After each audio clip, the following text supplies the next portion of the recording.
El repentino silencio en la habitación se sintió como un peso físico mientras las palabras de mi suegra flotaban en el aire. «Solo prepárales un almuerzo rápido y prepárales un baño», ladró Patricia, señalando a los 6 niños salvajes que acababan de correr en estampida por mi alfombra nueva color crema.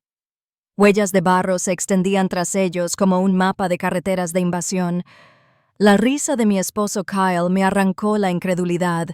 «Ya sabes cómo funciona, cariño», añadió con un gesto de desdén, volviéndose hacia su madre con esa familiar mirada de adoración.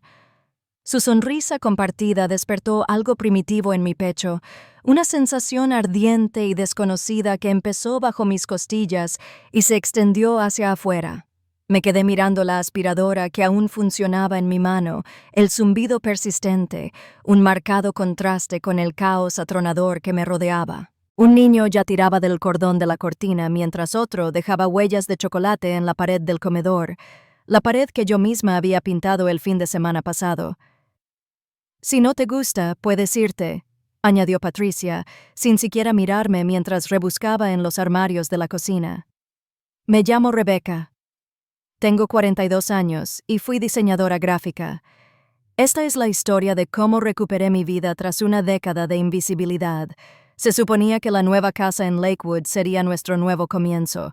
A 35 minutos de las constantes visitas de Patricia y las invasiones familiares semanales. Durante 3 semanas perfectas, me desperté con la luz del sol entrando a raudales por las ventanas que nadie había manchado.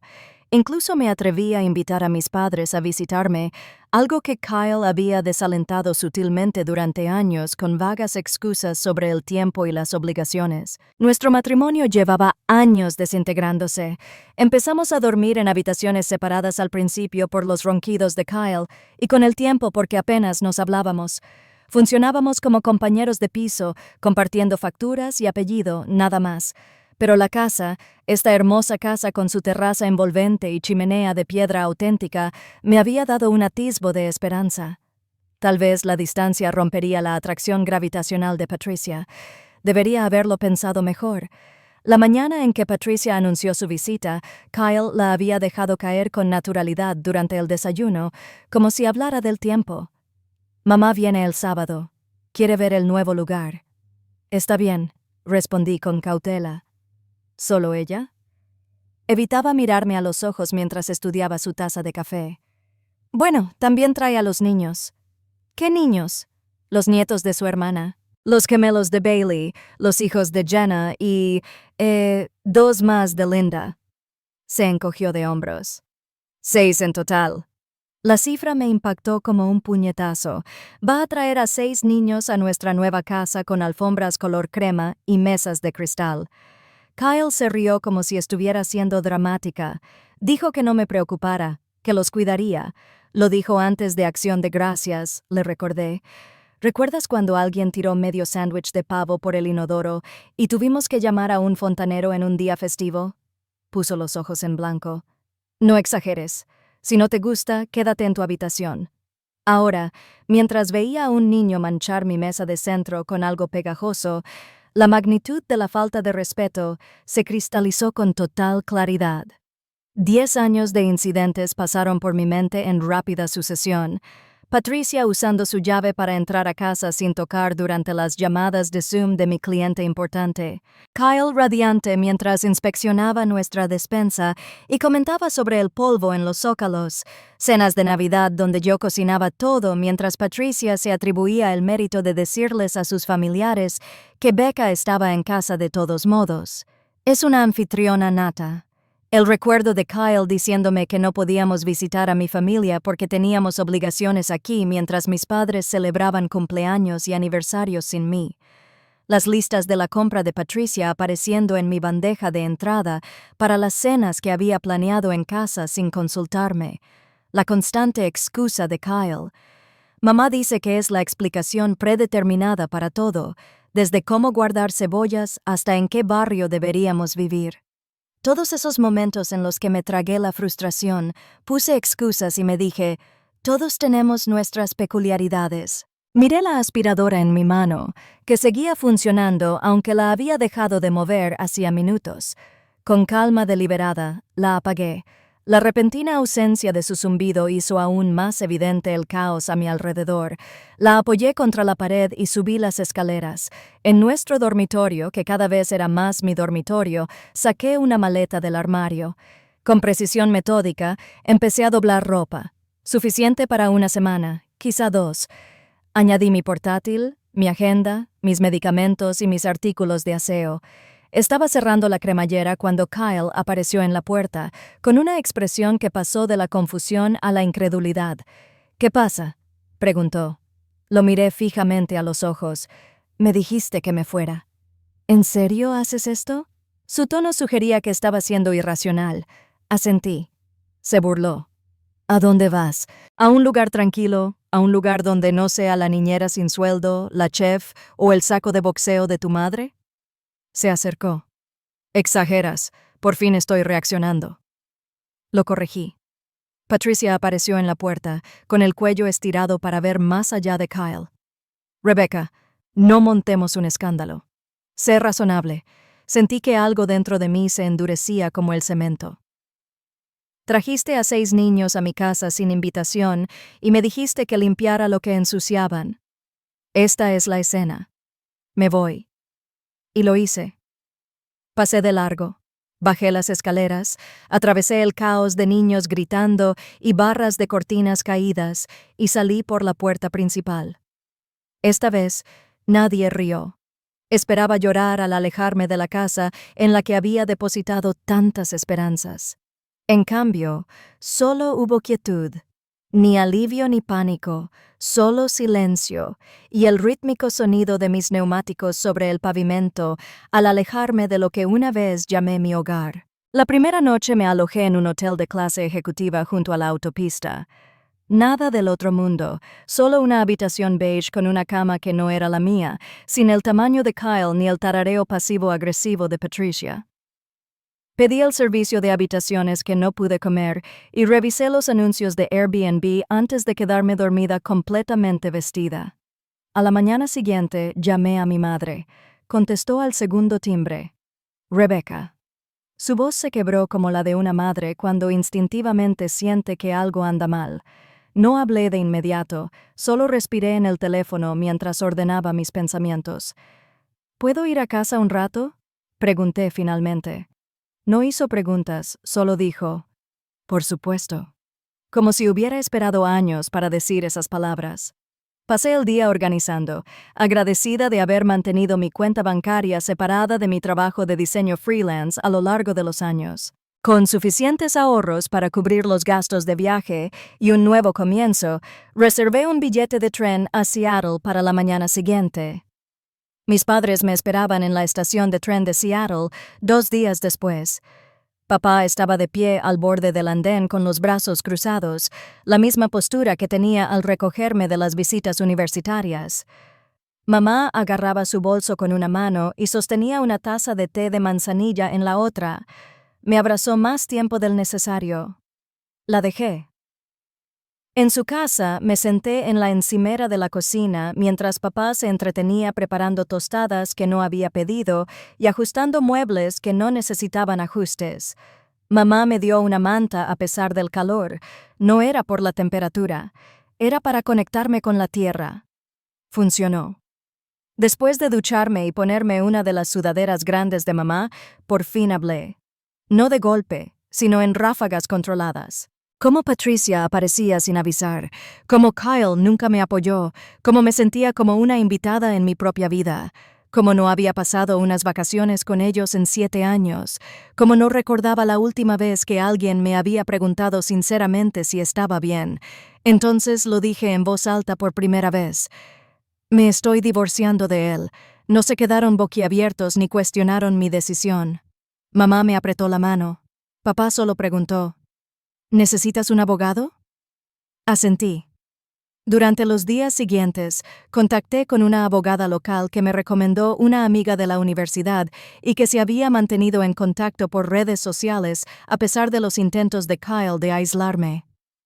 Olivia era una mujer sensata de unos 50 años que escuchaba como un terapeuta, pero calculaba como un cirujano. Solicitó documentación sobre la interferencia de Patricia y la negligencia de Kyle. Por suerte, lo había guardado todo. Capturas de pantalla de los mensajes presuntuosos de Patricia. Asegúrate de que las sábanas estén limpias antes de que lleguemos. Los niños tienen la piel sensible. Listas de la compra que había enviado para cenas planeadas sin consultarme. Incluso una grabación de voz de acción de gracias cuando Kyle me lo dijo. Cállate y haz lo que dice mamá. Olivia arqueó las cejas mientras revisaba las pruebas. Esto es bueno, dijo. Bueno, en el sentido de que no es solo un caso emocional, es demostrable. Sentí una inesperada punzada de validación, como aprobar un examen al que nunca me había apuntado. 4 días después de irme, mi teléfono vibró con el nombre de Kyle. Lo dejé sonar. Sonó una y otra vez. A la 5ª llamada, contesté, no por compasión, sino para que parara. Todavía no había cambiado mi número. Pensaba hacerlo solo después de que comenzara el proceso de divorcio. ¿Qué quieres?, pregunté secamente. Su voz sonaba frenética. Rebecca, Dios mío, te necesito. Por favor, tienes que volver. Guardé silencio. Es un desastre, continuó. Los niños destrozan la casa. Hay crayones por todas partes. Manchas de jugo en la alfombra. Mamá intentó bañarlos y se resbaló. Está bien en general, pero tiene la cadera magullada. Rompieron el toallero luchando con trapeadores. Kyle, interrumpí. ¿Por qué me cuentas esto? Porque no puedo hacerlo. Me dejaste en medio de... Te dejé en medio de lo que dejaste pasar. Terminé. No invité a esos niños. No entregué nuestra casa. No me reí en la cara de tu esposa para decirle que se fuera. Murmuró algo ininteligible y luego añadió en voz baja. Lo siento. De verdad. Cerré los ojos. Volveré. ¿Volverás? La esperanza inundó su voz. Sí, pero solo para conseguir lo que necesito. ¿Qué quieres decir? O sea, no me quedo. Vengo por una cosa. Tu firma en los papeles del divorcio. Olivia y yo regresamos a Colorado 5 días después. Tras un vuelo de 3 horas de Seattle a Denver, alquilamos un coche y fuimos a casa. Kyle me había escrito diciendo que manejaría las cosas con madurez. Sabía que no debía creerle. Patricia nos abrió la puerta cuando llegamos. Llevaba un collarín que parecía innecesariamente dramático para una cadera magullada. «Ay, cariño», susurró, como si saludara a una amiga a la que no veía desde el club de lectura. «Ha sido un caos sin ti. Me alegra tanto que hayas entrado en razón». Yo no. Kyle apareció detrás de ella, con aspecto algo disminuido. No físicamente más pequeño, solo desinflado, como un globo abandonado en un clima frío. Nos sentamos a la mesa del comedor, la misma mesa donde Patricia me había entregado una vez el menú de acción de gracias en un portapapeles. Puse los documentos delante. Olivia se sentó en silencio a mi lado, con su presencia aguda y esclarecedora. ¿De verdad estás haciendo esto?, preguntó Kyle. Sí. Creí que lo estábamos solucionando. Ni siquiera me diste la oportunidad de cambiarme. Lo miré, luego a mi alrededor, a las evidencias de la destrucción. Garabatos tenues de rotulador aún visibles en la pared, manchas en la alfombra, la barra de la cortina que faltaba. Me dijiste que me fuera. Dije simplemente. No lo decía en serio. Lo dijiste más de una vez. Se giró hacia Patricia. Por una vez no tenía ningún consejo que ofrecer. Me puse de pie. Necesitaré 30 minutos a solas para recoger mis cosas. Me alojaré en un hotel esta noche y luego regresaré a Seattle. Kyle asintió, aturdido. Mientras Olivia y yo caminábamos hacia el coche, me dijo, «Lo hiciste bien». Exhalé. No grité. No lloré. «No», confirmó Olivia. Negociaste tu vida de nuevo. Esa noche, en el hotel, recibí un correo electrónico de Kyle. Una sola línea. Los firmé. Adjunto estaban los formularios de divorcio escaneados con su firma. Me quedé mirando la pantalla un buen rato y luego escribí mi respuesta. Gracias. Le deseo paz. Cerré la laptop y dormí profundamente como en años. A la mañana siguiente, tomé un vuelo de regreso a Seattle, dejando atrás Colorado y mi matrimonio para siempre. Olivia se encargaría del papeleo restante y de la liquidación de la propiedad. No revisé la casa ni los recuerdos. Después de que Olivia presentó los papeles y Kyle los devolvió, me despreocupé. El divorcio se formalizó 3 meses después, con la venta de la casa como parte de nuestro acuerdo de conciliación. Mi mitad de lo recaudado fue a ahorros, lo que me dio el colchón financiero que necesitaba para empezar de cero. No volví a escribirle. No contesté el intento de llamada de Patricia, lo que resultó en un mensaje de voz de 5 minutos que empezaba con: «Rebecca, no entiendo cómo pudiste abandonar tus responsabilidades». No necesitaba oír el resto, que lo resolvieran ellos. De vuelta en Seattle, la vida volvió a tomar forma tranquilamente. La habitación de invitados de mis padres se convirtió en mi santuario. Mamá llenó el refrigerador con cosas que recordaba que me gustaban hace una década: yogur de mora, mantequilla de almendras, almendras cubiertas de chocolate negro. Papá imprimía ofertas de trabajo del tablón de anuncios de la biblioteca local y las dejaba cuidadosamente sobre mi almohada cada 2 días. Al principio, sonreí cortésmente ante sus esfuerzos. Entonces leí uno. Una agencia de marketing boutique del centro necesitaba un director creativo para startups ecológicas y organizaciones sin fines de lucro locales. Actualicé mi portafolio, añadí algunos proyectos freelance que había hecho a lo largo de los años y lo envié sin pensarlo. Respondieron esa misma tarde. El director creativo quería entrevistarme al día siguiente. Fui con vaqueros y una chaqueta que no había visto la luz desde antes de mi boda. Hablé como alguien que conocía su valor, aunque ella lo hubiera olvidado hacía tiempo. Conseguí el trabajo. Volver a trabajar me dio algo que Kyle nunca pudo: mi identidad. No era la esposa de nadie, ni la ama de llaves, ni la mujer que se disculpaba educadamente por las opiniones de Patricia. Yo era Rebecca Harlow. Sí, recuperé mi apellido de soltera y sobresalí en mi trabajo. Había olvidado cómo se sentía despertar con un propósito, resolver problemas creativos, ver la cara de un cliente iluminarse al presentarle la solución de diseño perfecta. 2 meses después de empezar a trabajar, alquilé un pequeño apartamento cerca de casa de mis padres. 2 dormitorios, ventanas grandes, un apartamento esquinero con un balcón justo donde cabe una silla y un huerto de hierbas en macetas.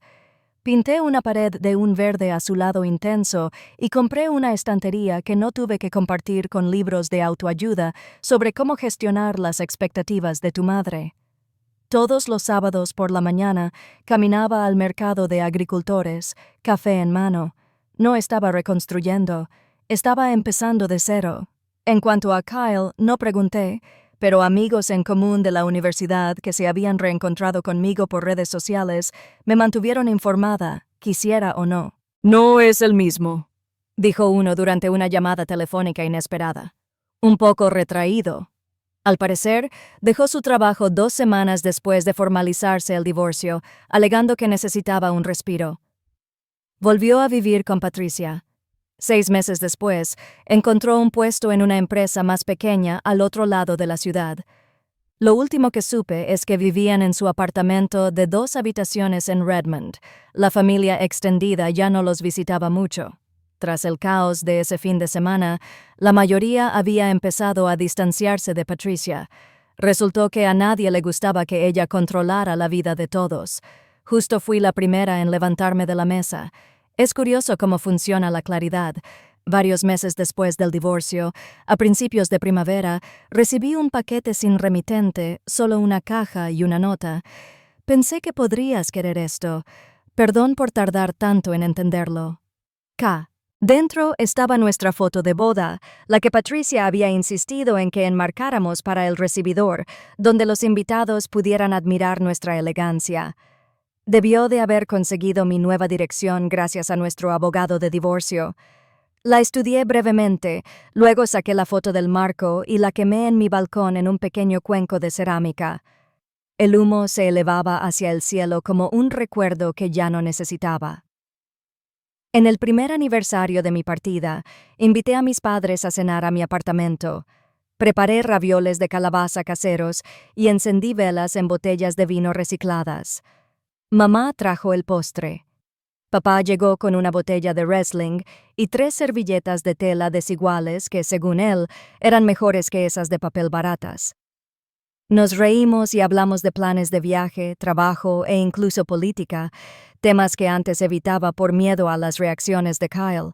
Esa noche, por primera vez en años, me sentí completa, no como alguien más, sino como yo misma. Antes de irse, papá me abrazó más de lo habitual y me dijo: «Hiciste lo difícil, pequeña. La mayoría de la gente se queda. Tú no».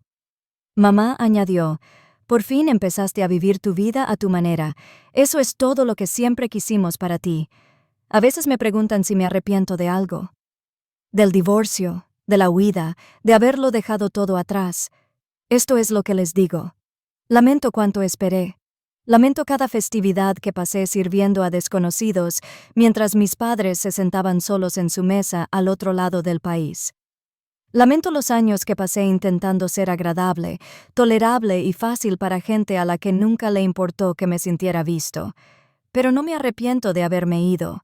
No me arrepiento de haber hecho la maleta y negarme a limpiar el desastre ajeno, ya sea literal o emocional. No me arrepiento de haber elegido el silencio en lugar de los gritos, la paz en lugar de la actuación, y, sobre todo, no me arrepiento de haberme levantado finalmente, haber girado el pomo de la puerta y haber dicho: «Aunque solo sea para mí, esta vez me elijo a mí misma». Y lo hice. Y resulta que me encanta donde aterricé.